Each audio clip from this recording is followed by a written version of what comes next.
That's it. We are live. Today is Friday, the 26th of October 2018. Hello, chat room, everybody in the chat room who's joined already. And on the panel so far is Flat Earth Dude and, of course, Crrow777. So, good evening. Hey, Karen. Thanks for having me. Hello. Hey, always nice to have both of you. Yeah. Should be interesting. We just had a bit of a microphone problem there, but you're okay now, aren't you, Crow? Yeah, good to go. You sound good. So let's go to college and get a degree. That's your latest one, huh? Yeah. Make sure you get all your inoculations. What was with all the vaccinations? To get into college, you got to be vaccinated? Well, I don't know how many, in the United States, this whole flu shot thing has just gotten out of hand. They'll actually pay you to get a flu shot. I just saw the other day in a CVS, pay you $25 to get a flu shot and then give you 30% off whatever you're buying that day. Wow. It's gotten that far, but one of the guys that follows us regularly, and he's one smart fellow too, he was going for his PhD and he'd left one state where he'd had recently 8 inoculations and he had all the paperwork, went to a new state to get into his PhD curriculum. And they said, sorry, your shots from a different state are no good. You got to get 12 shots here. He's already had 8. So he starts to go through, gets another 10. That's 18 shots in total, and then starts to get sick. And he didn't even get grades for the PhD classes that he did do because he wouldn't complete the other inoculations.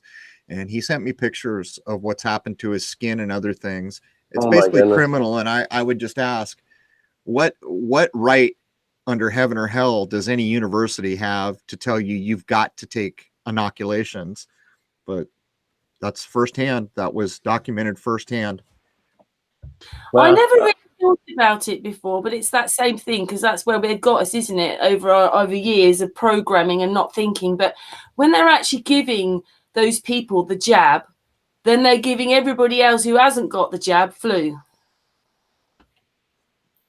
Well, I don't know how you ever go about proving that. I got sick, pretty sick for the first, I've only had the flu a handful of times, not even that in my life, but I got sick twice last winter. So who knows what's going on, but I can tell you it'll be hell or high water before I ever get an inoculation of any kind. Not only that, we've had guests on who have autistic children who swear that the child was fine before the series. I forget what the series of shots young people get is called, but after that, the onset of autism. And there's litanies of parents out there who will say the same thing. And Jason, he's had personal experience. He rages. He had his girlfriend in and they were going to give her shots. And he asked, is there thimerosal in this? And they told him no. And he reached into the trash can and grabbed the vial that just got loaded into the needle. And it said the thimerosal on it. And Jason said, what the hell, man? Wow. It's unreal. And anyone who wants to go look to see if any so-called flu inoculation has ever prevented any flu, you'll get an eyeful when you start to look into it. Yeah, it just came to me. That's what someone was talking about it. And like when they give those people the flu injection not to get flu, then very often all of us are getting flu. That's why there's an epidemic, is when they start giving them the anti-injection.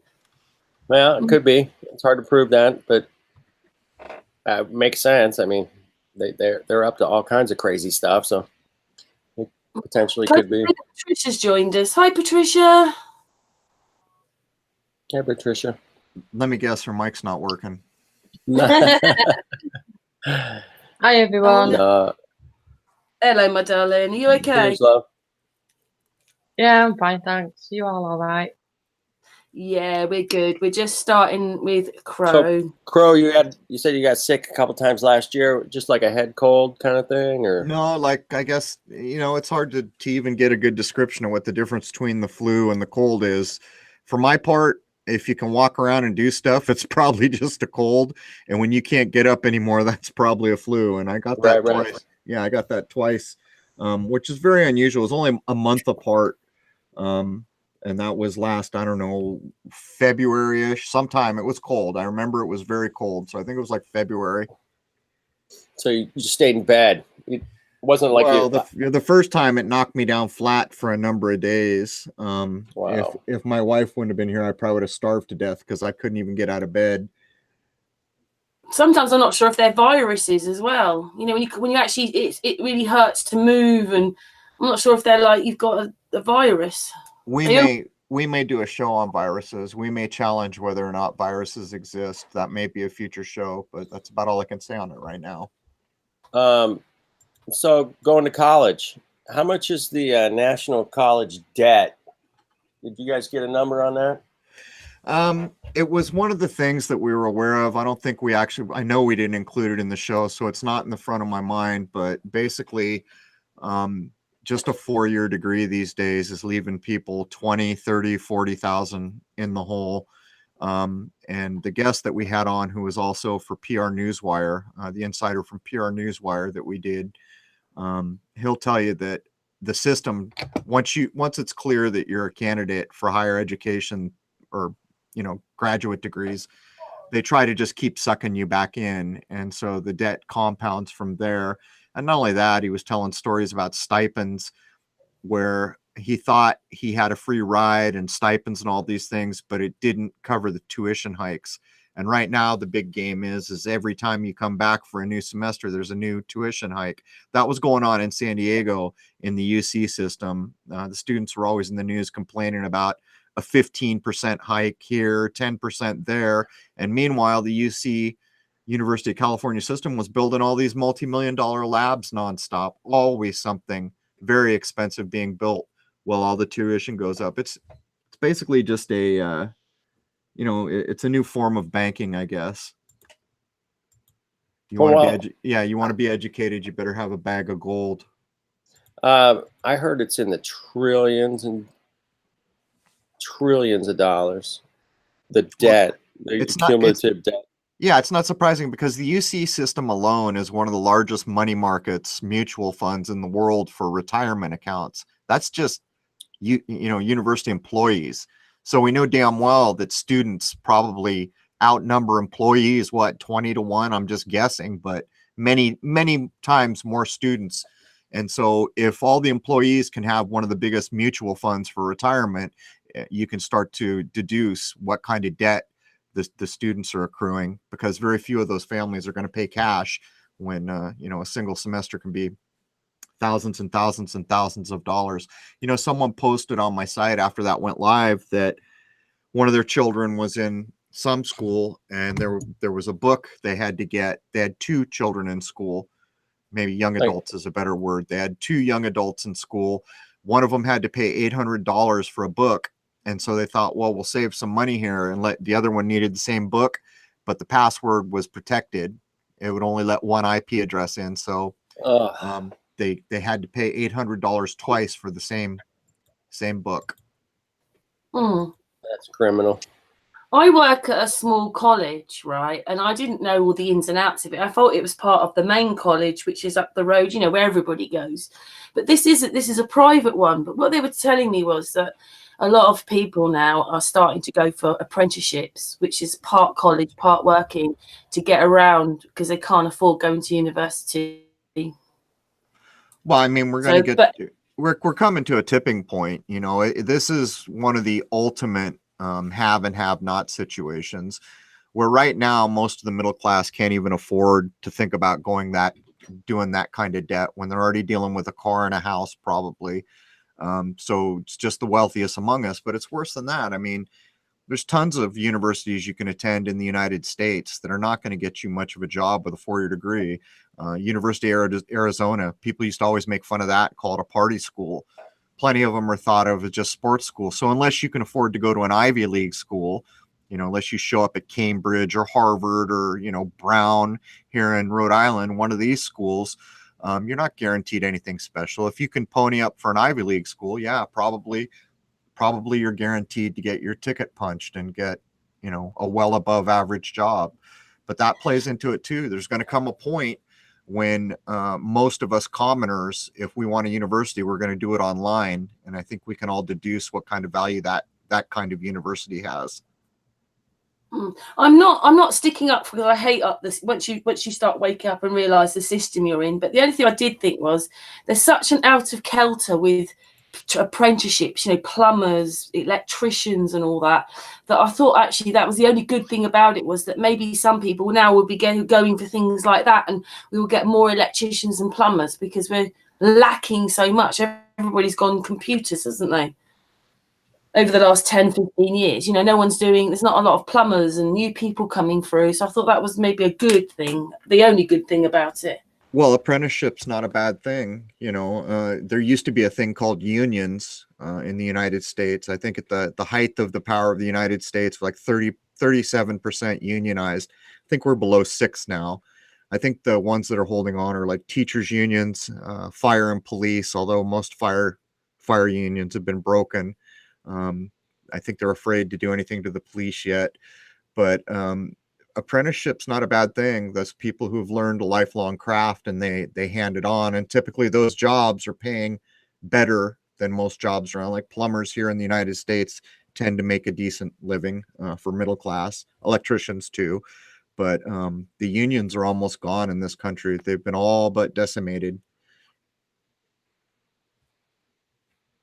Yeah, a good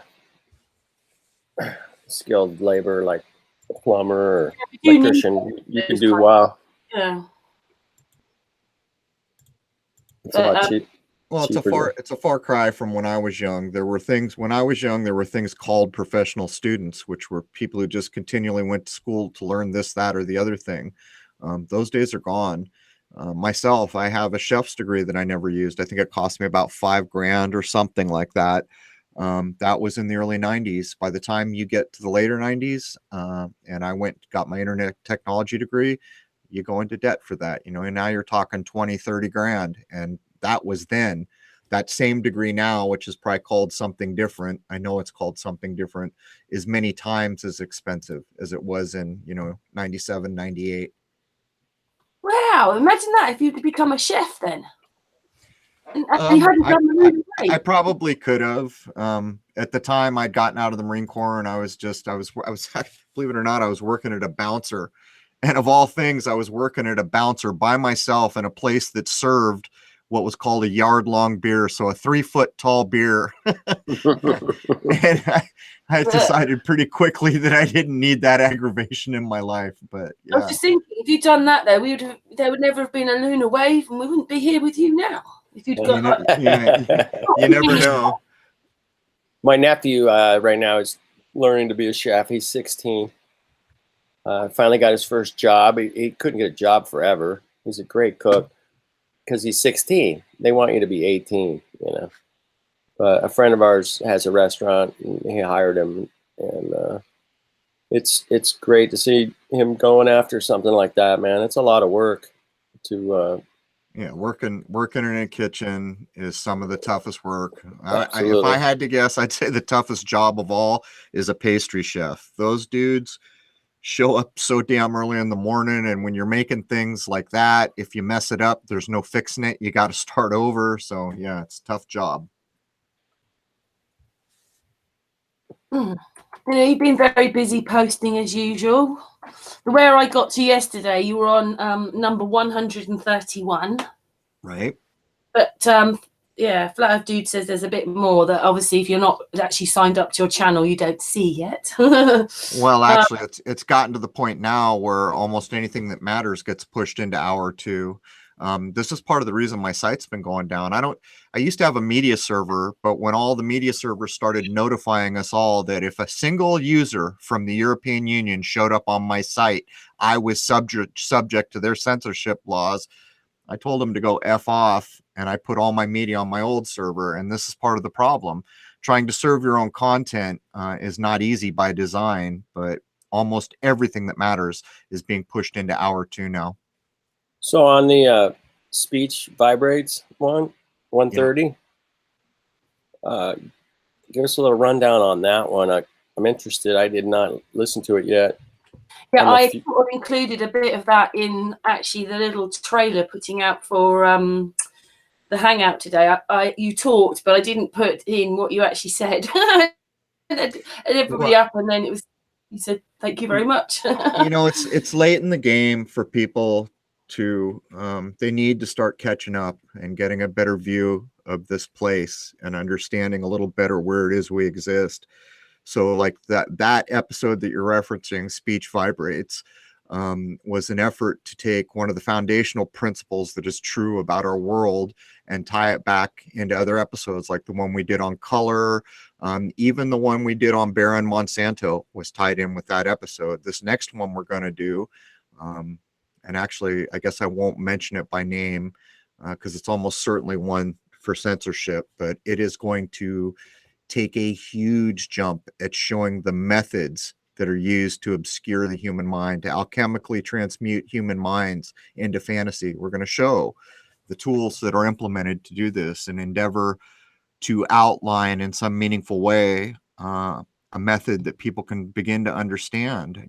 I've referenced Hoaxbuster, the YouTube channel Hoaxbuster. He leveraged off a show we just did, and I've leveraged off him a few times. Matter of fact, when I was trying to prove that nuclear weapons are nonsense, he came out with his Marie Curie clip, which proved the person credited with discovering, radioactive elements is a lie. It's just mercury encoded. So that's the road we're going down next. But outside of the education one that we just did, which should have been a week earlier, but that gentleman got sick. We're going to be doing a run on episodes that tries to tie common sense back through so many of the episodes and give people a way to think about this place that kind of unveils the shenanigans that are going on all the time. Which you sure do. I never, I watched some of your videos, and I suppose I was more hooked into your lunar wave one and knew you like that, but I do now, but I never realized what a deep person you are and how much information that you actually do know. I've read all my life. I'm a person who's always got 5 or 6 books going, but there's nothing amazing about what I'm doing. It's just common sense. It's just that our world has come so far from common sense that people are astonished when common sense gets reapplied and they think it's something new, when the truth is it is nothing new. This world has always had common sense. It's just in the modern age, it's as rare as a dodo bird. Yeah, I know, but whenever you listen to anything you've got to say, you usually have masses to say all in one sentence, Crow. Well, we do a lot of research. Jason does a lot of research, and Jason's not married to his corporate job anymore. He divorced it, luckily. So he's got full time to work on the film and on the show more. So when we begin to outline what comes next, I don't know, plus Rose is also she'll be involved in the research on this one. So it's a lot more than where this started, where I would just take 50 years of research, take another week to be specific and then put out a show. Now you've got 3 people, and Jason is often concerned with the acceptable timeline of our world. A lot of times that's what he brings to the show, which is a leveraging point that we can talk about things. Yeah, the timelines, something's off big time. So well, I just can feel it anyway. Even my middle son, he said he's noticing out there that people are just so unhappy, and everybody knows there's something wrong. Even if they don't understand what it is or haven't looked into flat earth, they all know there's something doesn't feel right. Well, it's like I was saying, we've come so far from common sense. Think about this. So nuclear weapons are nonsense, provable nonsense. And yet the vast majority of well-educated people in our world fully accept that there's this magic red button in the president's office that could destroy this entire place. At what point did we come so divorced from common sense, where we would believe science could do anything? It's really crazy. Now we should be listening or looking at all the old folklores. They are more real than the rest. And I don't know whether you're aware, but Flat Earth Dude was speaking to a physicist, and so is Robin, who's lifting the lid. He's in the chat room. And when they talk to them, listening now with what you know as a flat earther, they had nothing to say. Nothing. There isn't theoretical. Yeah. So, well, your guy said something like, well, to work it out, we need to go through it, go out the other side, turn around, look at it, think about what we're going to say, then come back and then make the like that. There was no scientific words, nothing. In fact, they just were bobbling on about nothing, both of them. Well, science is a big part of the problem. You know, it probably started out to endeavor what it claims to do, you know, to be scientific, to further understanding. But at some point, it became a religion. At some point, it got divorced from common sense. Well, isn't science, that comes from the word senses? Well, the problem is there used to be an old natural science. Maybe we call that alchemy now, but it was based in nature, in reality. But, you know, Right. Now we've come so far. You got actors like Stephen Hawking convincing the entire world that all this started from a nonsense thing called the Big Bang, which violates the third law of thermodynamics, by the way. And there's plenty of people online that are real physicists that'll tell you the very same thing, but they don't get the press. The religion of science has been taken over. And so we really need to get back to common sense. You know, like one of the things we're going to end up taking on here pretty soon is the periodic table. That's a load of complicated nonsense. I was going to ask you about that. Yeah, those are not elements. Those are combinations. That would be a better way to describe it. Those are combinations of things. They're not elements. The older ideas are much more helpful. Earth, air, fire, water. Those as elemental ideas are much more helpful than the complex nonsense buried in the periodic table, which is now up to 120 some. I think one or two of them have never even really been made. Names with like Einsteinium. Are you freaking kidding me? We've got an element called Einsteinium, Californicum, Berkeleum. One of them's named after Berkeley. It goes on and on and on, man. Wow. Thing is, a few years ago, we'd probably sat there listening to a physicist and thinking, wow, listen, it's just so...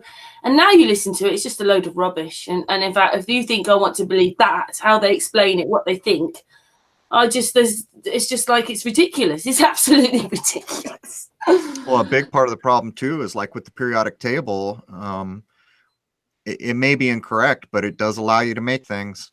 Makes endless things. Matter of fact, you know, that's another thing that we've tried to incorporate into our shows is that science doesn't have any regard for the natural world.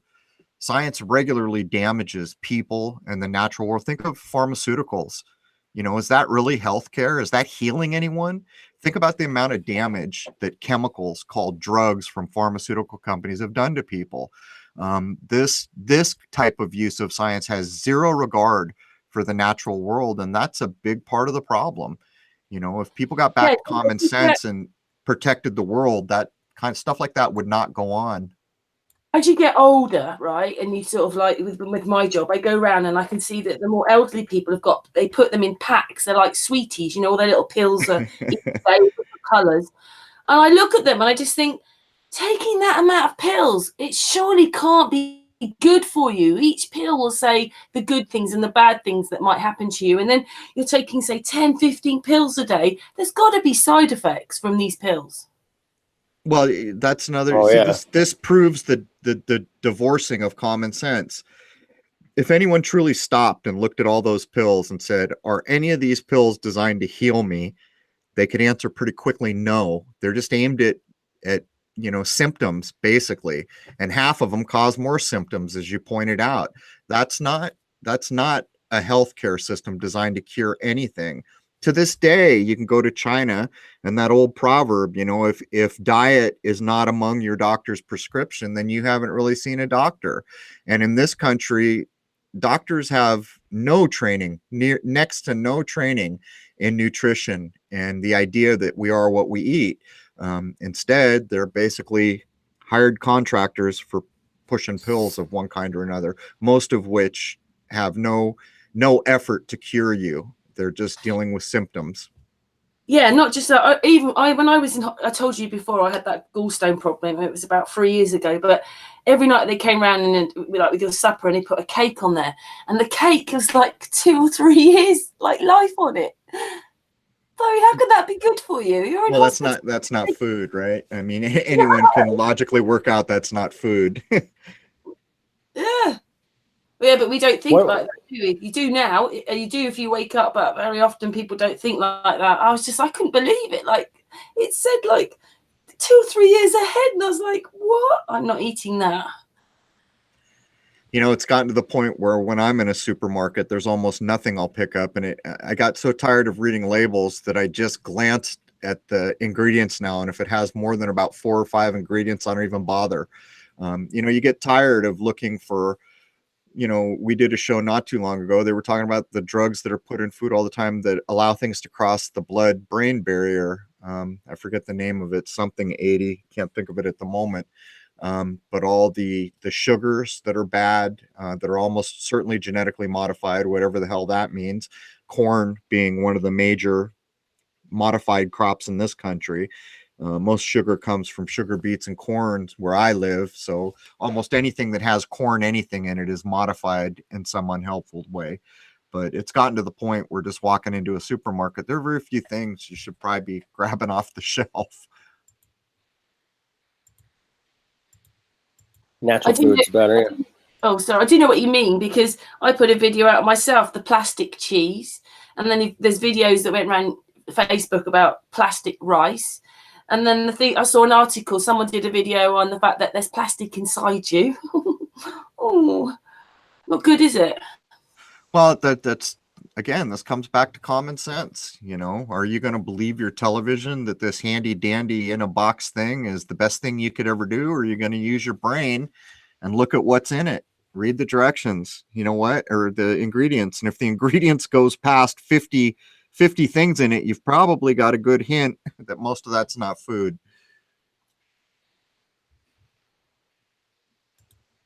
Yeah. Unfortunately, we're in that kind of system, aren't we? The throwaway thing. And, you know, I was saying that, you know, when I was little, my grandparents, they grew things in the garden.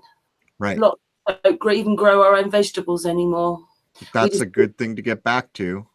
People who can possibly do it should. And they should hold on to their seeds too. Anyway, something else I thought of talking of, because obviously I'm not very good with the time difference with you, Crrow, although I got it right today. I was talking to Rich, Mr. Thrive and Survive, because he's coming on next week, but he's in Arizona and they don't have a time change, whereas we're going to have one tomorrow, which puts us back an hour. I'm going to hate that, the dark nights. Oh, I don't like them. And in the winter, it's 3:30 dark, really, here. Right. Arizona's an odd duck. They use common sense there and don't jack up their clock. Wonder why. No time zone difference there. Although for a few weeks, because he said, although they don't have a time zone difference, for some reason, when America goes back, then Arizona matches up. So for 2 or 3 weeks, he'll be 7 hours behind, I think. And then he goes back to 8, even though they don't change their time. So if I'm hearing you correctly, in the fall, he's about 7 or 8 hours off, but in the spring, he's right. In the summer, he's 8 hours, but when the time change happens, America's a bit different. He goes to 7 hours, but for some reason, he goes back to 8, even though they don't have a time change. I'll probably have to get him to explain that. The whole thing's just a construct. Daylight savings time is completely ridiculous. It's implemented at the equinoxes, of course. It's just a way to keep you out of the cycle, from falling in and recognizing cycles. You know, I've said it a lot of times. There's supposedly a quote from an Indian chief. Who knows if it's truly attributable in that way, but it goes like this: only a white man would cut a foot off the top of a blanket, sew it to the bottom of a blanket, and think he'd change something. But I guess we could all figured that out, because the name of the thing tells you how ridiculous it is. You know, daylight savings time. You can't save daylight. There's as much as there is. It's crazy. Yeah, I was supposed to change that here in the next couple of weeks. Should be I did find one about that, and all the countries are on time zone differences. They could be milliseconds difference or seconds difference, or the day before they decide that they're going to change the time, and there's all this kind of thing going on. But in our research, the 1960s is when they actually turned us into a ball. That's when they actually did it, going to the moon, television, they had that, time savings, all the things seemed to happen in the 1960s. All these things to help make us look like we've been a ball forever. It all happened in the 60s. Well, you can go back quite. I mean, this game's been going on for a long time. Look at the earliest movies. The earliest black and white movies often have a picture of a radio tower on a globe world, or the airplane flying around a globe world. So the queue up for that's been going on for as long as there's been cinema. But I think they actually did it. Obviously, the moon thing was it, wasn't it? Yeah, we're definitely a ball now, and we've been a ball forever, but we weren't, and it was a lie. Well, common sense would have told anyone who cared the truth then too, because the moment we went to space and looked back down, the idea of an accurate map would have went away. You know, you could have made a map look exactly like the world looks from outer space, and yet anyone who would have bothered to look would see that every projection we have is different. I think it's quite incredible, even with the moon stuff. You know, I only know now because I've gone and looked at lots of footage myself, but the very first trip down those steps, you could see through them. Nobody noticed. You could see through the astronauts. So look what they made us believe. Well, they got really clever ways of making us believe stuff. A lot of it has to do with, you know, the visuals, television, movies, pictures, and they're really good at it. They're good at it, but it quits working when Tavistock, when we were doing Tavistock episodes, there was documentation where they flat out said the hardest generation for us to socially program is going to be what we now call the greatest generation. So those people before the total advent of television. And that was the reason they cited those people as being difficult to program, because they hadn't been exposed to television. And in that documentation, it further said that each generation that goes by, it's going to be more easy for us to program. But the only difference between that generation and this is common sense. That is the only difference. Television convinces us all to throw common sense out the window. When you were younger, though, did you believe the moon landings and all that? You know, when you were a kid, because we were kids when they were going to the moon. Sure. You know, when you're a child, you believe what you're told. You know, it's not until you actually take the time to look at a thing that questions arise, and even that's problematic, because same thing happened to me when I was first using my telescope. I'd see something that didn't jive with what I'd been told, but then I'd think, well, clearly I'm the person who's mistaken here. You know, I'm not the expert. I'm not a scientist, so I must be wrong. But if you keep at it, you begin to realize, wait a minute, something's wrong here. And then you start to realize that you're a human being just like a scientist is, and you have every bit of wherewithal as anyone else in this world to challenge a thing and try to determine what the truth of it is. And, you know, we've been programmed by television, even Gilligan's Island. Anything that matters, the professor's got to tell you. If there's a decision, the skipper's got to make it. Oh, crap. If there's a person that wants to do whatever the hell they want, it's the rich dude, right? That's the Howells. And of course, the girls are just there to look good in dresses and shorts. Yeah, boy, that's some serious programming. Did you know about the moon landing being a lie before you started using your telescope, or was it using your telescope that made you for sure realize all that was a lie? No, I knew quite a long time before. Well, I've been using the telescope since the mid-90s, yeah, but I already knew. It just wasn't, you know, it wasn't, you were certain, if you, back in those days, if you said something like that, you were certainly a conspiracy guy. So you kind of keep it to yourself for the most part. Can I ask you something? I hope you don't think this is too personal, but is all your friends and family with you? Or do you find that because we all find that maybe us, maybe a couple of members might be, but most of the family like, go away, they just can't handle it. Well, I don't really bring it up for the most part. Well, they don't know who you are. Well, probably my mom doesn't, but she's older now, so the internet's not a big part of her life. My sister does, and she doesn't.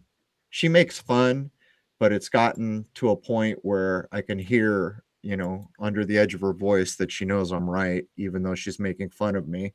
But that's my bigger sister. You know, but for the most part, I don't push the point of view. If someone wants to talk about it, I will. People can believe whatever they want. For the most part, I'll just say I don't accept a thing or something like that. I mean, you got to drop a little like hint on her occasionally, like, you know, we Well, I can. did, you know, because she works. Does to that do, moon look 238,000 miles away? well, to you? stuff like that isn't that important to me. To me, it's more the stuff that's directly affecting each day. Like in her case, she works in education, completely convinced that all these nonsense shootings are real, and I started in on that. And she'd make conspiracy comments, but you know, now I can hear it in her voice. She understands that it's beyond common sense to accept those things, Right. even though her professional life requires her to march with everyone else and play the game. I can hear in her voice that she knows better. Yeah, a lot of people march along. Well, So you have to. They If you're get going to that make a living. retirement or You know how keep many your teachers job. follow me that email me all the time and they're telling about the Hundreds, nonsense probably. active shooter thing they got to participate in. They know it's nonsense, but you got to do what you got to do if you're supporting a family. Yeah, That's it's right. hard for those people. They know it's all nonsense, but they have to, you know, they have to do what they got to do to be employed. Yeah, it's much harder for them, I'm sure, because they got to keep their job. And for guys like you and me, man, we work for ourselves, and we don't give a hoot what you think. Well, we can say that for now, but there's going to be a challenge of that too. You know, the internet seeks to control all communication, and at some point it will. So we will see where this all goes. And what it really comes down to is how many people are going to just sit there and roll over. Oh, look, this YouTube channel went away. Isn't that a shame? And how many people are going to say, no, screw that. That's unacceptable. Even if I don't agree when with yours that. went down, man, I sent an email out. I don't know if it helped, but Tons of people did. We suspect that that's probably what brought it back. So Because it got to the point where when you did searches, you could see the complaints forums in Google full of Crrow777 stuff. But they still did what they did. The day before they took me out, there were 16 million plus returns on my name. The day I came back, there were 6,000. Right now, and I haven't checked in a while, last time I checked, it was about 60 or 70,000. That's a far cry from millions.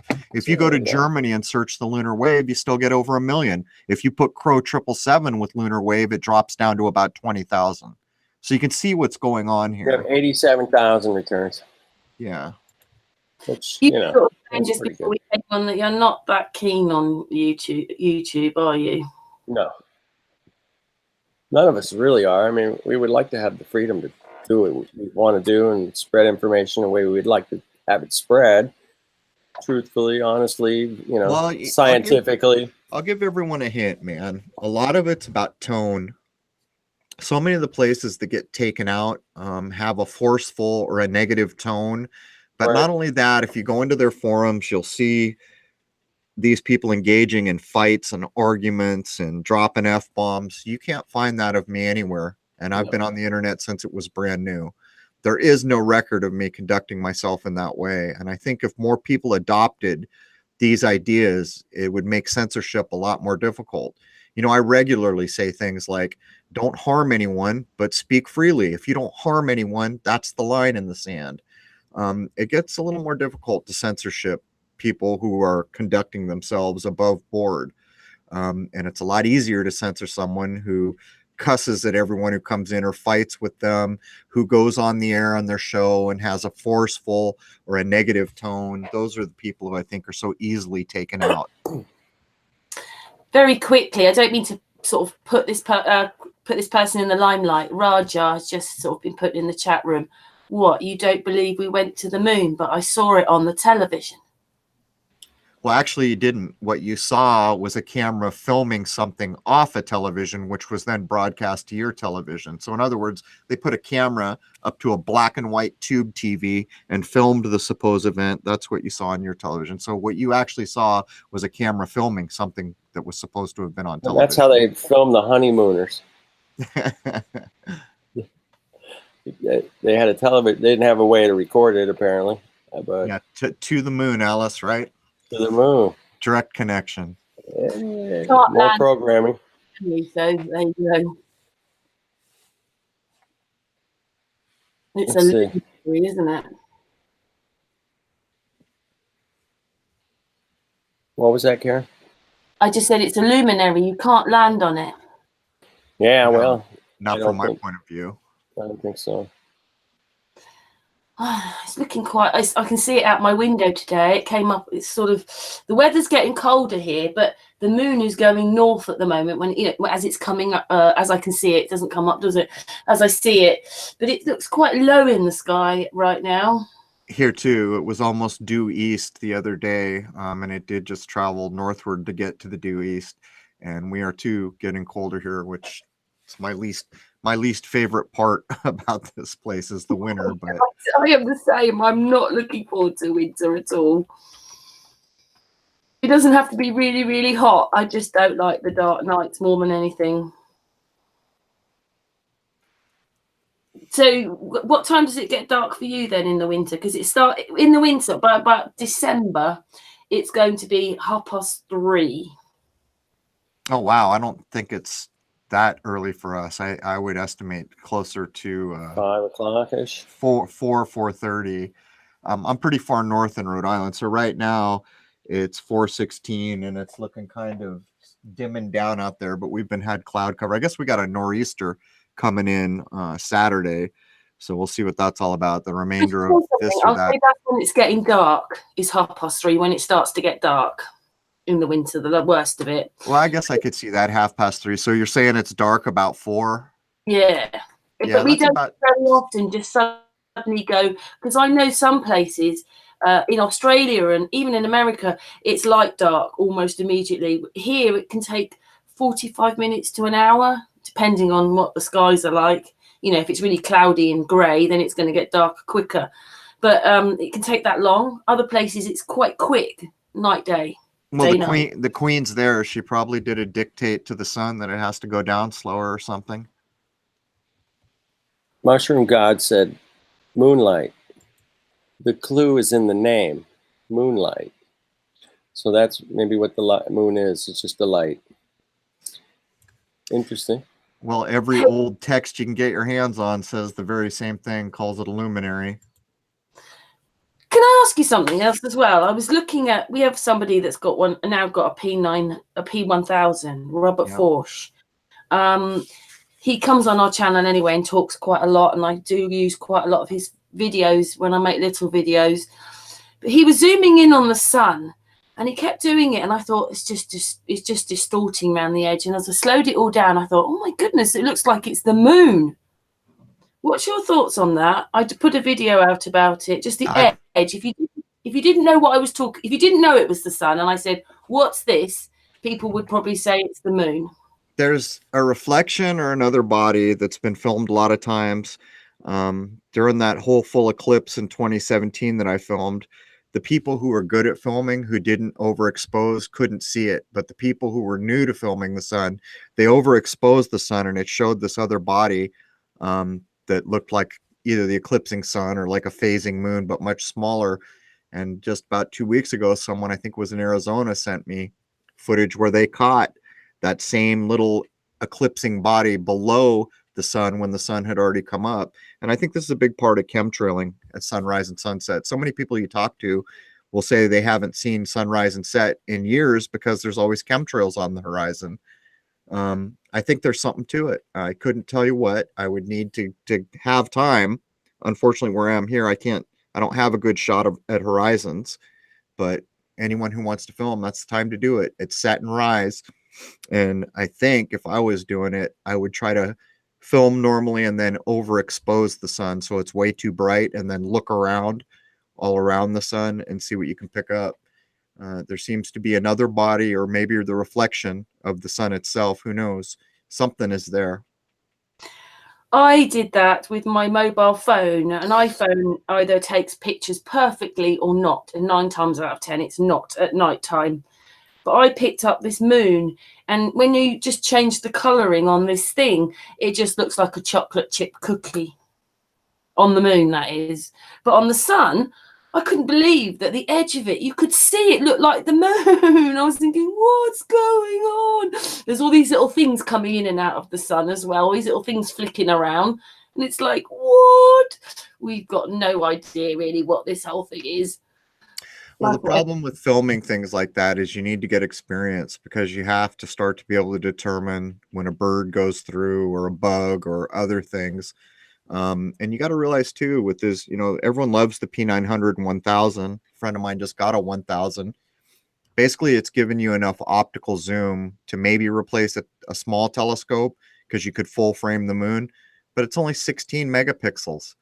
So Right. for the life of me, I will never understand how you produce such a great camera with all that optical zoom and then go ahead and only put 16 megapixels. It's almost like they'll make this much power for zoom in anyone's hands, but they won't give you the data collection behind it. Right. Because what that actually means in essence, we'll put it this way: the first lunar wave was filmed with a Canon T2i, 16 megapixels.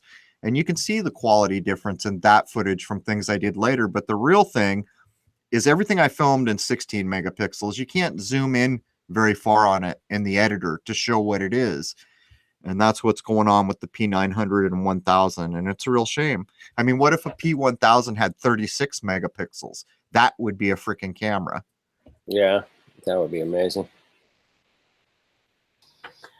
I have to say, Flat Earth Dude also captured those things, didn't you, Flat Earth Dude? Yeah, I've captured some strange things. I haven't put the kind of time Crow has in. I'm sure I would capture a lot more. More time, you have to just, you might go a week or two without seeing anything unusual. But the more you're out there, man, the more strange things keep coming up, right, Crow?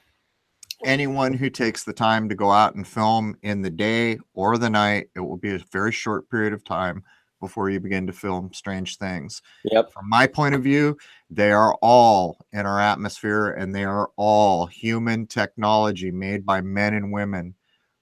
We have no reason to accept anything beyond that, just to put a little common sense behind it. One thing I have noticed, when you were filming chemtrails, the chemtrails now seem a little different. Thinner, you mean? Thinner, or maybe they've changed their... I think they saturate. I think all those years of spraying saturated the complete upper atmosphere. I think there's a saturation point, and what we see now is they don't spray anywhere near what they... There were times when I would go a month and I couldn't really film till I got my full spectrum camera. Then I could shoot through the chemtrails and still see the moon. But it's a lot less now, and the trails are generally not as persistent. The sky is not smudged out as much. Still, it happens at the horizons, but we see it when weather change. Like right now, there's the end of a tropical storm is going to hit us tomorrow.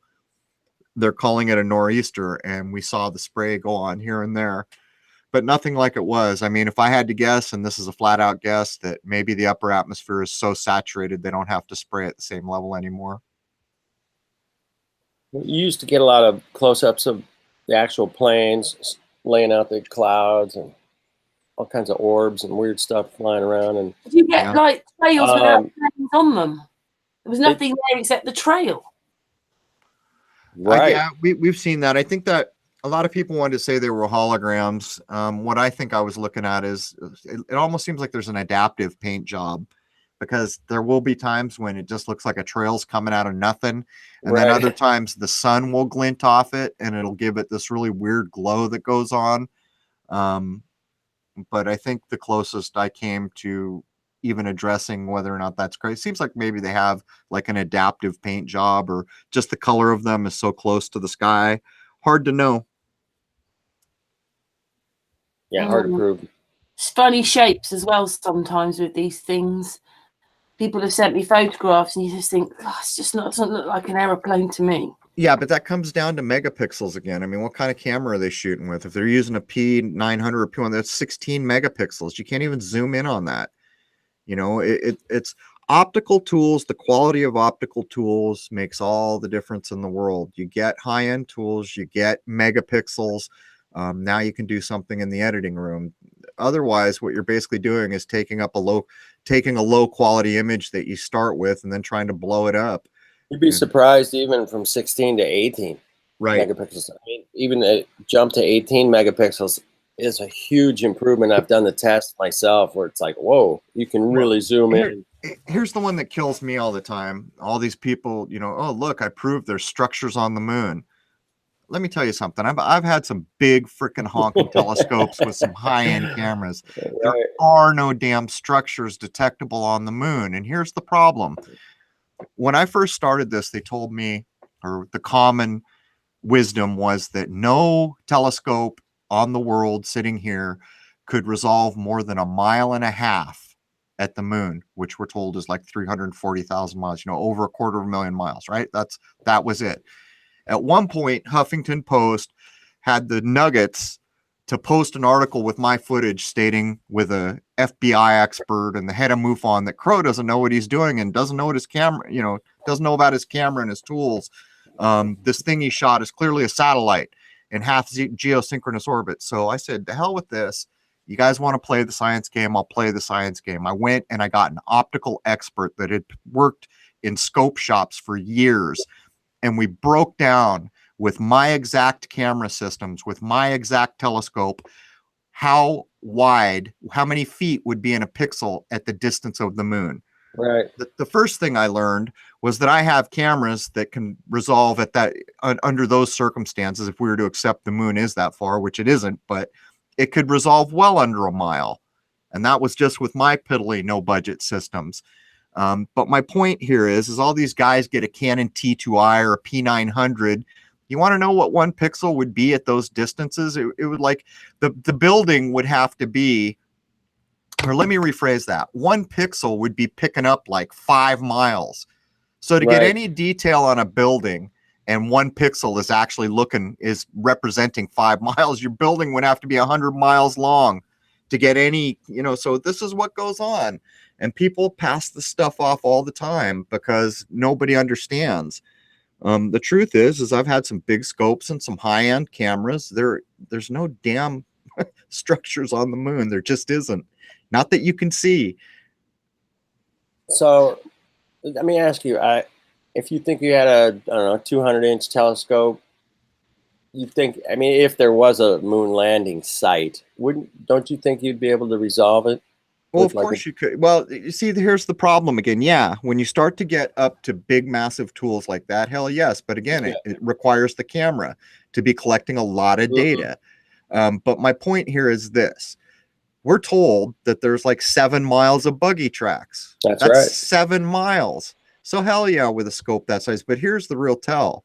For years, they said, point the Hubble at the moon, prove that the Apollo stuff is there. And they said, no, we can't. The moon's too bright and the Hubble can't handle it. We'll go online now. At some point, they told us, well, the Hubble did do it. And they showed us like these little terrible images. Fuzzy. The flag is laying on the ground, of course, because it's a post 9/11 world. So the flag is in the dirt. But anyhow, a day later, an expert at photography and telescopes posted that I took the data from your Pluto images, supposed Pluto images from Hubble, and it proves that you just faked these images. So, I mean, what more do people need to know? I just saw someone asking if we could see the Apollo landing site in the chat room. To be completely honest with you, no, because it doesn't exist, Right. And you made a good point, Flat Earth Dude. If there's a 200-inch scope, I use an 11-inch scope, 11.25. Right. A 200-inch scope, yeah, you'd be able to show some stuff. Well, it's squared. The size, it's squared. So 11 compared to a 200 it's phenomenally more capable of collecting light.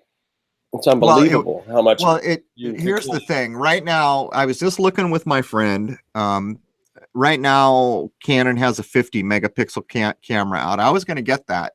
And then I read that it was so new they were having trouble. So I just got the 36 megapixel Nikon, which is my best camera. But Canon is working on a 120 pixel camera. When you start to get up to 120 megapixels, that's true power. When you shoot something in front of the moon, you're going to be able to zoom in like you mean it. That's a lot of data collection. So if you had and there's a Hasselblad for sale right now for $40,000. It's 100 megapixels. A Hasselblad, some of the best lenses ever made. If you took that Hasselblad and put it on a 3-meter scope, you tell me what you'd be seeing. I'll show you the anthills that don't exist on the moon. My friend's always like, he's like, well, you know, there's those geostationary satellites like DirecTV. Yeah, that's what they said that thing I shot was half geosync. Geostationary is 22,000 miles, but it's all a lie.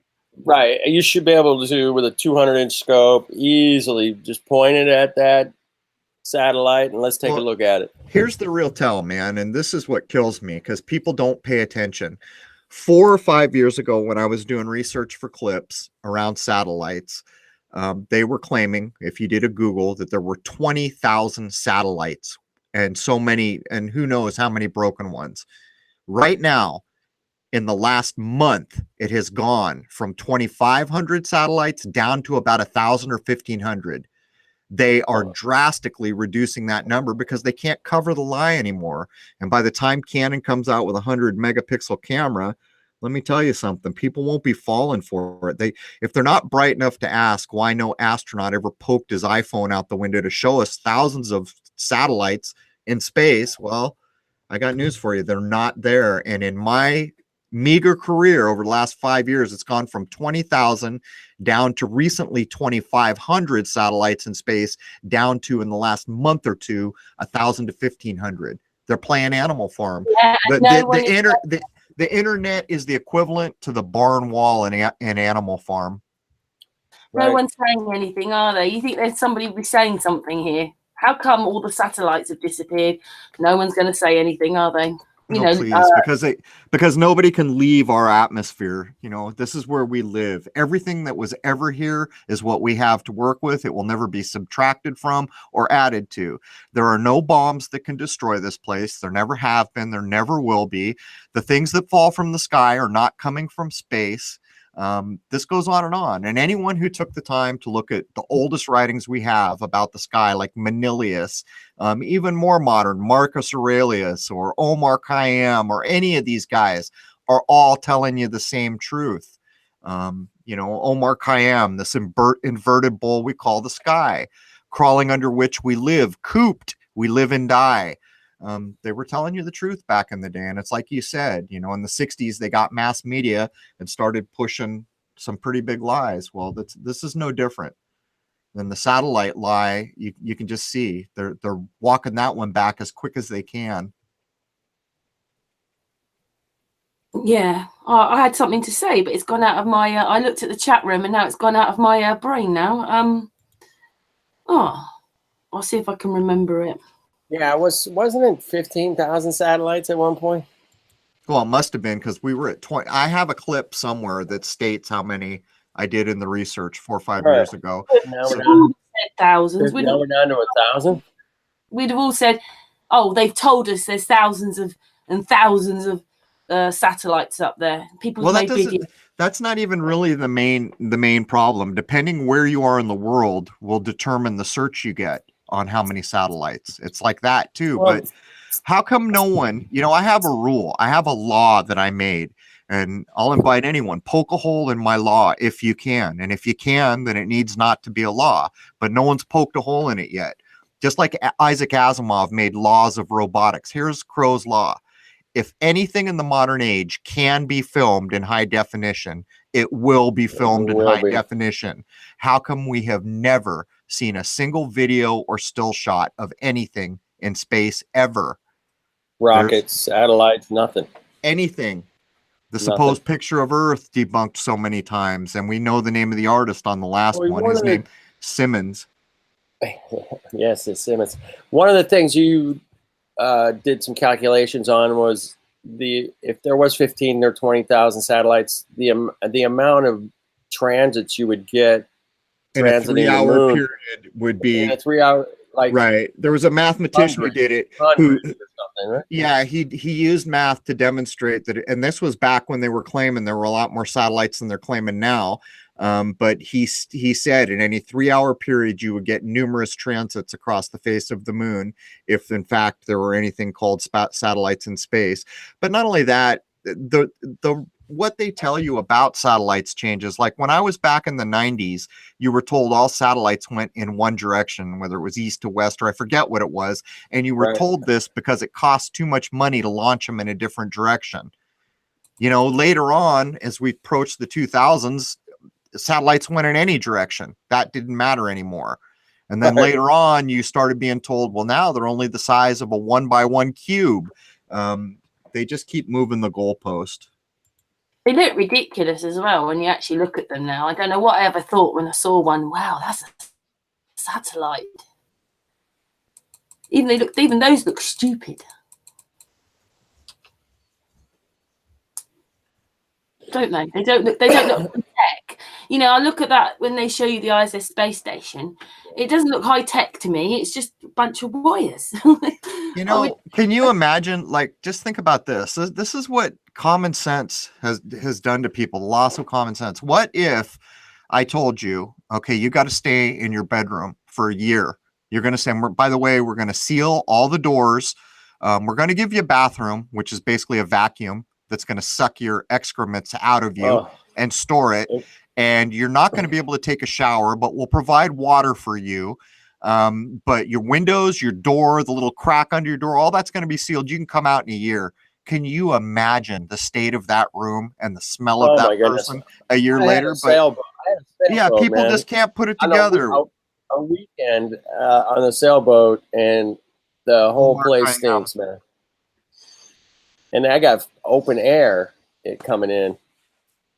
Yeah, that place would smell so bad. Ridiculous. That supposed twin astronaut, you know, husband of Gabrielle Gifford, you know, the person who did that false flag nonsense. It's all a game, man. None of it's real. And the Arabic astronomer was really more of a poet. He was Omar Khayyam. He wrote the Rubaiyat, or is credited with the Rubaiyat. Hey, Crow, did you get to see that little video I sent you that Joe Hill put together about the ISS space station the other day? You sent me 3, and I must have, but I see so many videos are sent to me in a day. Refresh my memory. It's just when he's basically got music to it, and 2 of the astronauts go upside down, but when he turns the picture upside down, they're not upside down at all. They're just standing there. And they've made them look like they're upside down, and they've done these things, but they're not. They're just standing there. Yeah, human beings are a gullible breed, man. There's no getting around it. Those astronauts are always so happy, too. They're always smiling. And they never look serious. And serious things, like Crow says, a million times you've said this. Everywhere. Serious science shouldn't be mixed with, you know, playful Hollywood or whatever, you know, something. Yeah, serious endeavors have no place with entertainment. But it wasn't too long ago, one of those astronauts was Skyping with Susan Sarandon, and I just went, oh my God, is anyone in this world going to wake up and understand what is going on here? Imagine if you were a scientist up there, and you're like, the last thing you'd be thinking about was Susan Sarandon or whatever, you know. You would be totally focused and probably a little bit concerned for your life, because at any moment this is the social programming. When it first went up, the big deal was, oh, the president's on the phone. We've gone from the president's on the phone to Susan Sarandon's on the phone. That's how dumb we've become. That's a great point. But when they're there and they're in such a dangerous place, they wouldn't even have a chance to get their suits on, because it'd be over. Well, you know there's going to be the event. I mean, come on. The movie Gravity shows you. In the movie Gravity, everyone's got an ISS, by the way. The Russians got one. The Chinese got one. I think the people of Bali got one. Maybe the Hawaiian Islands have their own ISS. Everyone's got an ISS up there. And then suddenly these micrometeorites you've heard about for your whole life cause havoc up there. You know damn well at some point that's going to happen, because they won't be able to maintain this lie anymore. And they're already starting to put out research that says things like, there's going to be a point where we can't go to space anymore because there's so much radioactive space junk, it's not safe. If you recall, Bush the Jr. was going to decommission the Hubble Space Telescope that doesn't exist. And the whole world had an outcry. Oh my God, how dare you touch our Hubble? And his thing was, it's clearly too dangerous to go up there. It's, you know what's coming. You can smell what's coming. When the lie gets too extensive to cover anymore, what do? You blow it up, you knock it down, you burn it to the ground. You know, this is what happens in our world. So you watch. It'll be micrometeorites or some other made up nonsense. And lo and behold, what happened to the ISS? It was there yesterday. So a couple weeks ago, they were sending up 3 astronauts on a Soyuz rocket. Soyuz, and it blew up, and they landed perfectly, and they're fine. But apparently they had some supplies for the ISS, and those people are going to starve to death up there. They might have to leave the ISS because there's no rockets. How about if we all band together and get some helium balloons and put some Oreos? Maybe we could get it up to them. I don't know if people ever listened, but if you actually listen to these astronauts, maybe they're not saying it in 2018, but you know, like the one, well, that woman who did all the jogging in there and everything, she kept repeating, they come up once a week and bring us our towels and things like that. I mean, geez. The ultimate turn down service. We get a mint on our pillow once a week. I don't know if you guys, I don't know, Bling Bling just put a new video out yesterday where they open the hatch door when they arrive at the station, and the hatch door is bent, and then there's not enough room for the hatch door to open, so it's just smashed into the wall. Literally, it like broke the wall. I was like, that's a good video. So welcome back, my friends, to the show that never ends. And then I found one as well where there's two astronauts were outside, and it was Boeing's first trip outside. And that video is about, I don't know how long it is. It's quite long, and there was lots of other juicy bits in there as well. But you can see one, he's outside working, and then they sort of do this pan around thing. They're looking at something else. And then when they come back, one of the astronauts is floating around and the other one's paused. And actually, the one on the right, the color is a bit different to the one on the left, and the shadows don't match up. On that one as well, they ask them to turn around to take a picture, and then the astronaut touches the ISS space station. It's a piece of material or paper. Man, they have to make it like that in case they get hit by micrometeorites. And by the way, here's the other one we were laughing at the other day. Remember when they told you for every pound of stuff they take up, it's like $10,000. And you get up there and there's some dude with a keyboard, you know, somebody flew. So that keyboard costs like $40,000 or $50,000. There's a guitar. Yeah. I mean, it never ends. And then there's the Russian launch where they have the little teddy bear hanging from the rearview mirror during launch. And it's just swinging back and forth as they approach 1,700 miles per second. Yeah. There's so many 5 times the speed of a rifle bullet to escape Earth's gravity, we are told. We could, that means we could ride on a 30-06 bullet. Anyone here could ride on the nose of a 30-06 bullet times 5. I heard from a video a while ago, this was a few years ago, that basically what they do is they give NASA to the public, but really there's a military side of NASA, and that's where all the technology is. And, you know, I think it was at the time where Obama was talking about how we were going to go further into space and all that with rockets. You know, that's the oldest thing possible. They've got much more technology now, and they just keep rockets for the public. Rockets don't work in space, for one, but, you know, who makes this argument? Go prove it. I mean, I think it's easy to put together that technology comes out of all this shenanigans, just like everything else. Technology comes out of war. That's how we got microwave ovens and other things. But so I think it's, you know, it's not a huge leap to say that there could be technologies we know nothing of, but to claim that there's some secret space program, you're just blowing smoke, man. I heard they sent up a espresso machine to the ISS. It cost $500,000.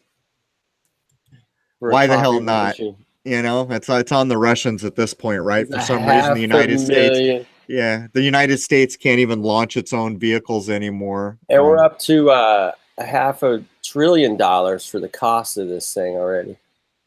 Except we're not, because it doesn't cost that much to maintain a really cool pool, you know, a really clear water pool. It doesn't cost $500 billion. So if they're spending anything like that, then somebody's really, really rich. Yeah. You know, they've got a vacuum hoover in space, don't you? I saw them talking with that the other day. The guy showed you. It's what they poop into, right? They have their poop hoover. Poop hoover. Oh, that's priceless.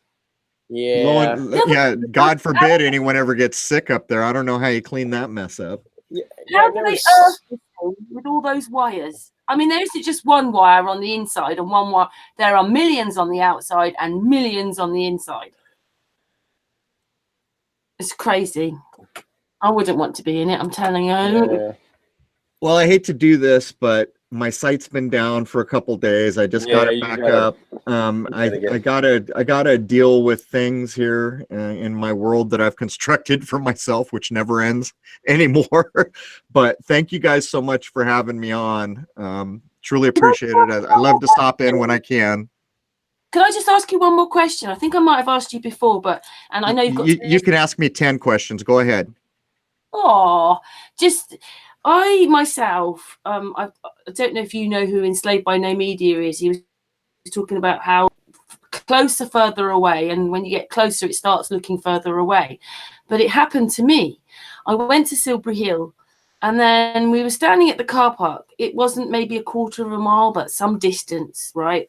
And then we turned round, and the pyramid looked huge. Yet as you walk to this fence, there is a field, like we could see the fence, and it just looked like the pyramid was the other side of the fence. When you got to the fence, there's a field between the pyramid. The pyramid didn't look so big.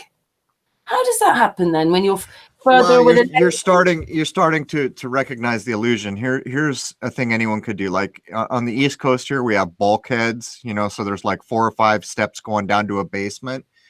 But what you'll notice is, like, if you're standing real close to the steps, which are about the size of a person, and you look straight across, you can't really see the house next door.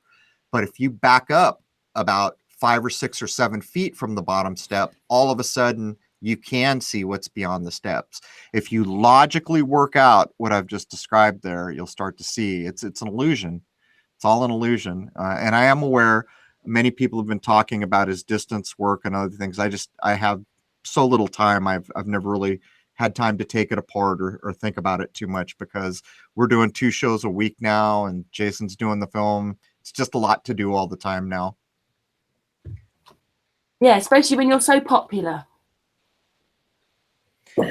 Well, that's what everyone says, but I'll tell you what, man, the traffic I see on YouTube is either a big lie or something else is going on there. So we'll see.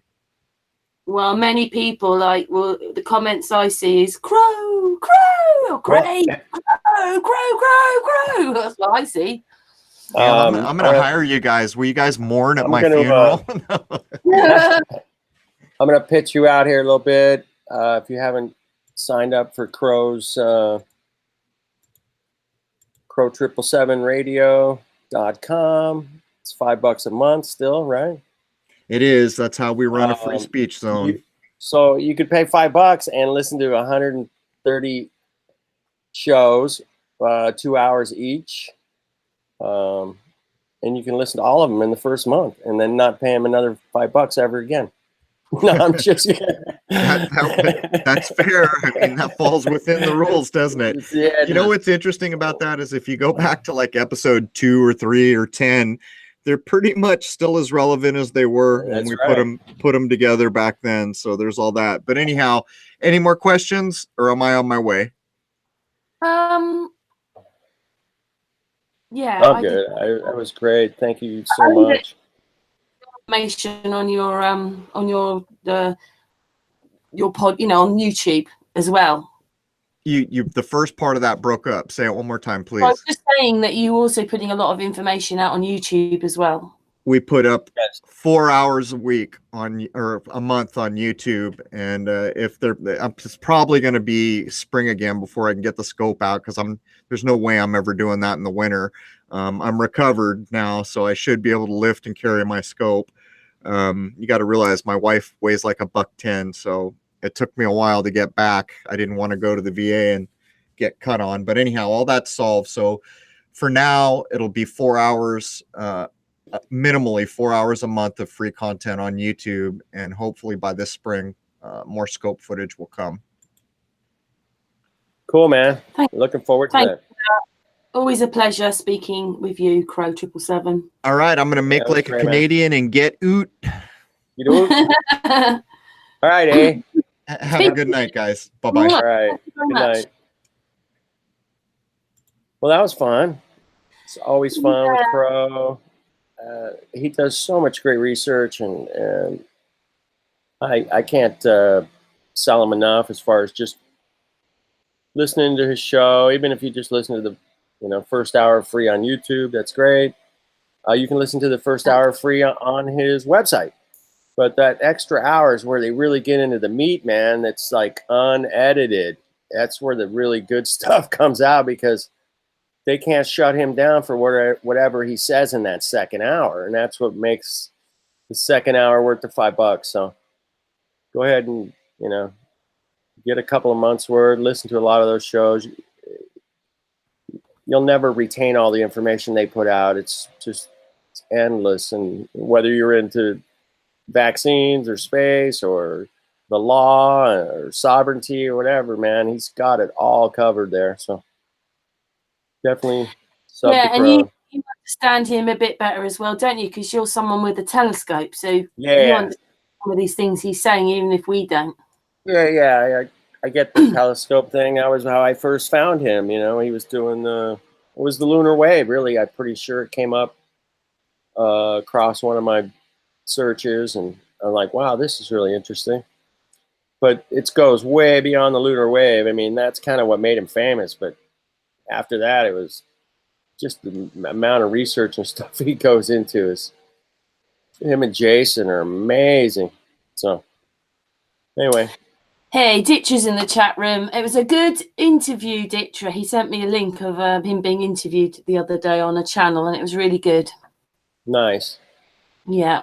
Shout out for the chat room. Siddy's there. Brandon's Zane. there. Ken. Oh, there's Flat Earth Dude. I'm in there. He's in there. Brandon Cook. Simon, Mark Ditcher, P. Girl, Flat Don. Fred, Hey, Soul, Don. Mark P, JA Lab double BE. Can you see it, Flat Earth Dude? Yeah.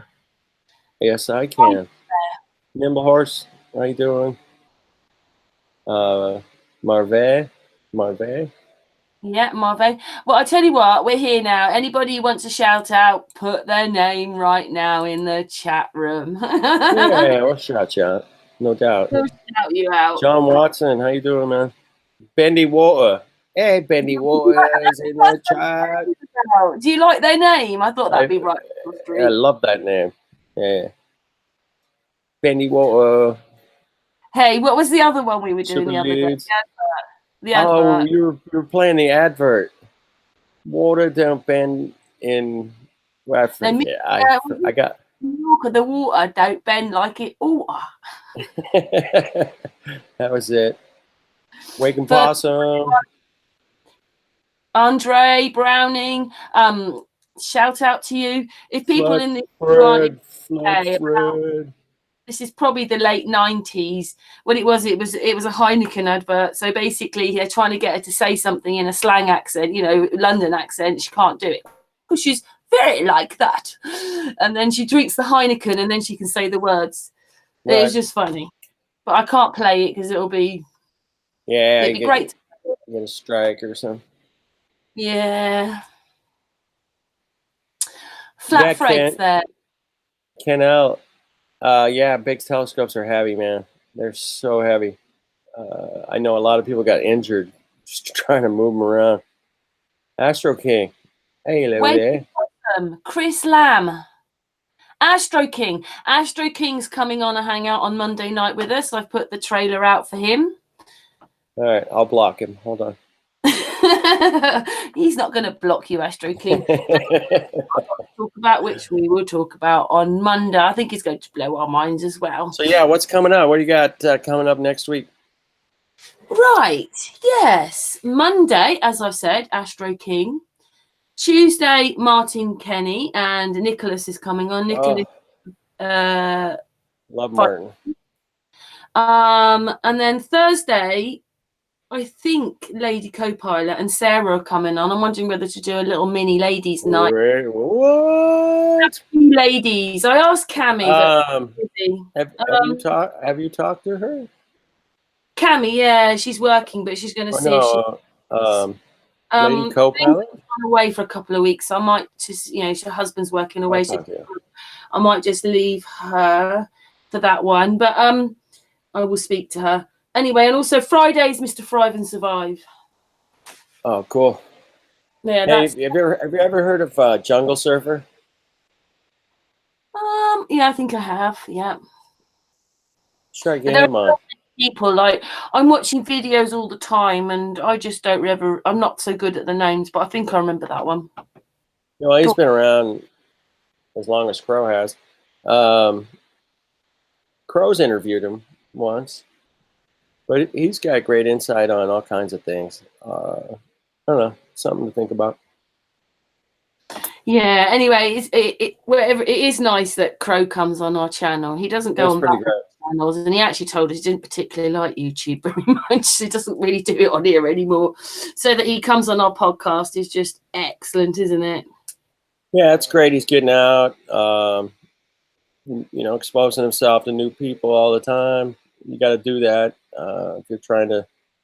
He basically does this for a living. You know, he's running his podcast and he's got a movie coming out, him and Jason, called Shooting the Moon.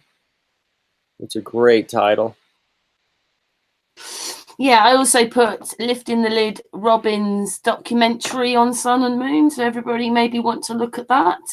That's with a physicist and a flat earther. Oh, that is such a great documentary. If you guys here, I should probably drop a link in the chat area. Oh, it's so good. And good for Robin. Oh, Robin, amazing work. Yeah, we need him like us to be our business manager. Oversee things. We don't have much business going on here, but he You could know just what be I our mean. manager. He could be our manager. He has had the Globe Live tour. Let's see here. He's in there.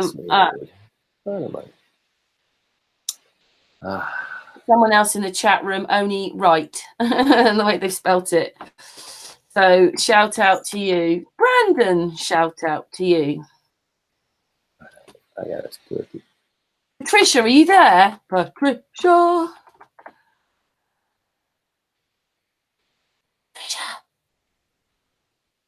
Oh, she's been so good lately. She's always there. Maybe she's not been feeling that good the last couple of days. Oh no, her internet's been funny the last couple of days. Flat Earth dude. Is there anything else you'd like to talk about? We're gonna interview the physicist Spiros on November 6th on Poncho Pete again. Not sure, kind of working on all the details and everything. Not sure yet, but we'll see how that goes. There's the big conference coming up, Flat Earth Conference. I'm gonna watch it on. I'm gonna pay the whatever, I think it's $20. You can watch it online, and hopefully we get some people there, and maybe we can do like a little hangout or something live there at the conference. What do you think of that? Hey, I'll get somebody to. I know a lot of people going to the conference, so I'll get somebody to maybe show us around the conference and hang out for a little bit. That'd be kind of fun. As a group, I was talking to Patricia and Astral that leading up to it, I was thinking, yeah, you know, maybe loads of people want to talk because then they're still advocating it. But I was actually thinking maybe when the conference was on that maybe we'd take a couple of days off. But of course we'll come on if we're filming there because the whole emphasis will be on the conference. Right. But there'll be like after-hour parties and stuff. Maybe we'll hang out then, or I'm not sure. You know, it's going to be huge. So many people going. I'm really looking forward to watching some of it online. I'm going to be on holiday, so. Yeah, you're off to Hawaii, aren't you? And then you guys can. Lucky you. But I will have my phone with me, so I'll be able to hang out a little bit here and there and show you the island. I'll have to take those dates down as well, Flat Earth dude, so I remember. But I'll probably just send you links, and if you can I'll make it. I'll definitely make it because you'll be 2 hours behind again, won't you? Another 3 hours. Another 3. 11. Yeah. Wow. Yeah, really behind. We might not be. It's probably Poncho Pete. I'll be having breakfast while you guys are like right, doing a hangout. That'll be interesting. Yeah, but you got to have a day as well. By the way, are you someone that can sit on the beach, or will you be out with your camera? And do you relax? I'm gonna take a few cameras. I got a few things planned. Do some snorkeling, and I'm gonna try to get on a sailboat, man. That's one of my goals.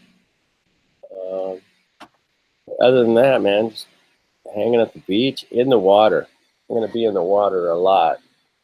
I don't know whether people in the chat room are like this, but because some people don't want to sit still and that, but I don't even fancy sitting in my own garden in a deck chair the same. But get on holiday, that's it. I just want to be beach or swimming pool or relaxing. Yeah. And I'm a bit different on holiday. Yeah, just a couple things I want to do, and then the rest is just being in the water, and the place we're staying looks pretty nice. So they got a swimming pool, and it's right by the beach, so that's cool. You're gonna like that, and it's gonna be really, really warm. So 86, 7 degrees, something like that. Woo! You going to the same island that Lavana's on? I can't remember which island. I don't think so. I don't know any flat earthers on the island I'm going. I'm trying to. I was thinking of maybe putting a video together, and I'd love to meet a few flat earthers over there. That would be cool. Mind you, I have thought about things as well, by the way. It was a comment I saw somewhere, but it was basically that it is actually the minority that believe in a globe. And I thought about it, and I was thinking, well, Native Americans don't believe in a globe, and there's loads of other cultures that actually maybe it is a minority that believe in a globe. Did you see John Smith Globe Light Tour today in Oxford? No, I haven't today. Oh my goodness, you got to go back and see some of it. It was hilarious. Oxford, we're talking Oxford here, man. That's some hoity-toity place, man, right? Yes, Oxford University's there. Yeah, Oxford University. Anyway, yeah, they were getting their earful today, man. So David came out Trinity 4, and he was a little bit late to the party, but when he showed up, man, it was on, man. He was going for it. It was great. So Dave was on fire today. Yes, he was. A couple people in the chat.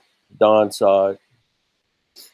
And it was great. Anyway, yeah, support those guys if you can, man. I don't know. They got a few more days to make it down the road here. It was great having them on yesterday. That was really nice. Yeah, and Roxanne said that basically he drives back up, one day at home, back to work when it finishes. Yep. He's a trooper, man. He should get some kind of special award for all those guys did, man. It's been just a great thing to see. Every day they're out there, and I really feel for him in a way because he doesn't actually really like the camera much on him. And even when I met them, he had his camera on all the time. He was filming everything. Yeah, he's really great at filming.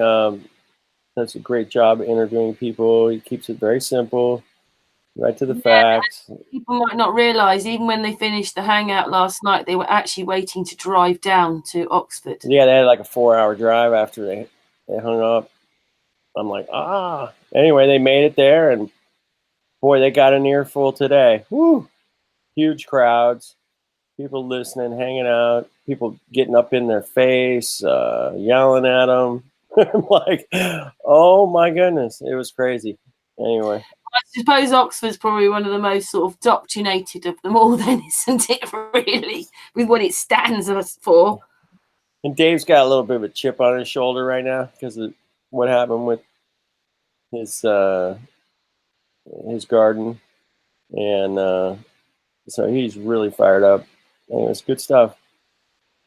Good stuff. Hanging out with the Crow and John and Jason and everybody. Yeah, I like Crow.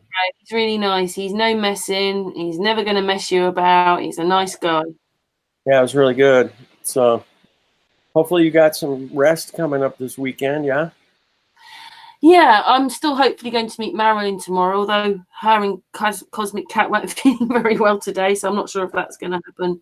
And Marilyn's not in the chat room, so I might not be meeting them tomorrow. We'll have to see in the morning. But yeah, I like weekend. Cool. Sunday's PJ day for me. I don't get out of my pajamas. Nice. We call that PJ day, huh? I love that.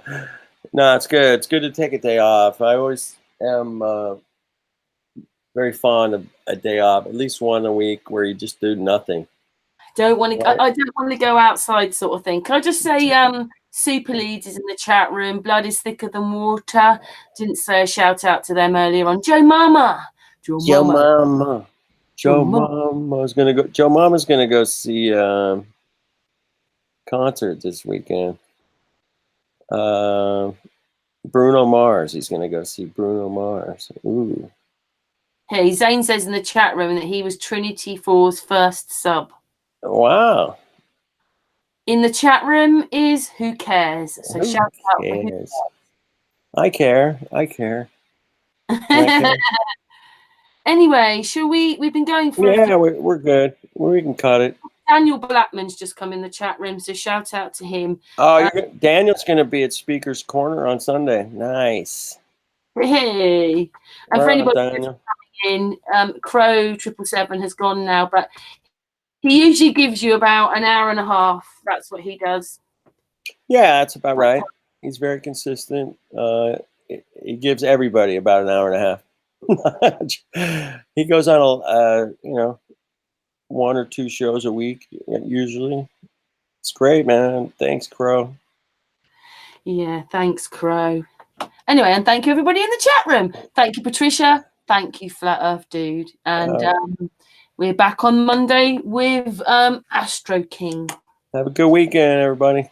Mwah! To everybody in the chat room. Mwah! To my panel. Good night. Bye, Patricia. I think she's gone to sleep. Anyway, good night, everybody.